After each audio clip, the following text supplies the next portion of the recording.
ఇంటి నుంచి ఏ పార్సెలొచ్చినా సరే అదొక హ్యాపీ గదా! సో, ఈసారి పండగకి ఎక్కడికెళ్ళట్లేము ఇంట్లోనే ఉంటున్నామంటే మా మమ్మీ కొన్ని పంపించింది. పూజ చేసినప్పుడు ధూపం వేయడానికి బొగ్గులు అండ్ డ్రై గోరింటాకు, అలాగే మందారం పువ్వులు గూడా ఎండబెట్టినవి అండ్ సున్నిపిండి, బాత్ పౌడర్. దసరా పండుగ అంటేనే పిండి వంటలు. పిండి వంటలు లేనిది పండుగ ఎలా జరుగుతుంది? అందుకే పిండి వంటలు గూడా పంపించింది. అప్పాలు వచ్చేసి మా మమ్మీ అన్ని ఆకుకూరలు కలిపి చేస్తది.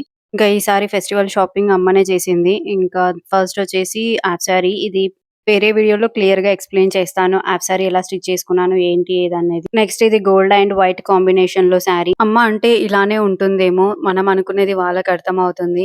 రీసెంట్‌గానే షాపింగ్ చేశాను. అన్ని పట్టు సారీస్ ఉన్నాయి అనుకున్నాను. కానీ అమ్మ తీసుకొని నాకు పిక్ పెట్టింది. షాక్ అయిపోయాను. నేను ఈ కలర్ తీసుకోవాలని అనుకున్నాను. బట్ ఎందుకు అవసరంలే అన్నట్టు ఉన్నాను.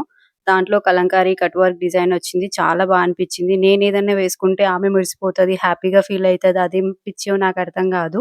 సో, లాస్ట్‌కి కలర్ బ్యాంగిల్స్ తెచ్చింది. Thanks for watching. Please subscribe.